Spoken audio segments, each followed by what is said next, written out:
ئاماجی سەرچیان بریتە لە شەرعیەتدان بەو خۆتزیینەوەیە لە جێبەجێکردنی هەموو ئەو داوای یاساییانەی کە پێیوەستن بە جێڕانەوەی داهاتی نەوتی و نانەوتی لە هەرێمی کوردستاندا.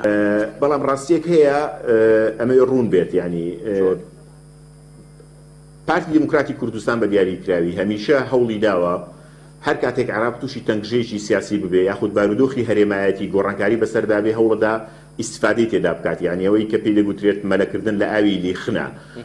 ئێستا پارتی پێی وایە بەهۆی گۆڕانکاریەکانی ڕۆژهەڵاتی ناوەڕاستەوە ڕەنگە گۆڕانکاریێکی گەورەش عێراق بگرێتەوە، ئەوە وەکو هەلێک دەقۆزێتەوە بۆی کە بەکاری بێنێەوە. لە ماوەی ڕابردوودا جەناب تەزانی باس لە کشانەوە تەنانەت کارتی کشانەوە لە عێراق دەکرێت.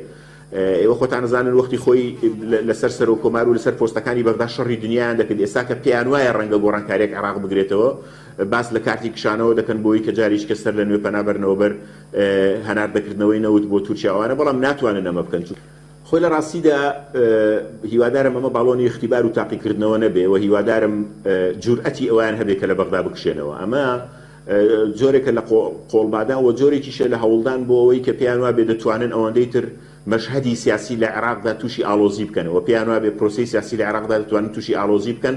بەڵام من بۆ خۆم بەش بە حاڵی خۆم چاڵەنجیانەکەم تەحەدایان دەکەم و هیوادارم بکشێنەوە. لەگەڵ ڕێزم بۆ جەنابەت و بۆ بینەرانی پێیان ئەمە لە هەڕەشەی خەڵکی فشەکەرە چێت، یعنی ئەو پارەی کە لە عێراقەوە نەهات بێ لە ساڵی 2024 نەیانتوانیەوە بیدەن بە موجارچی داهاتی ناوخۆی هەرێمی کوردستانی خسویانەتە تەنگەی باقەڵیان و بۆ خۆیان بردووە.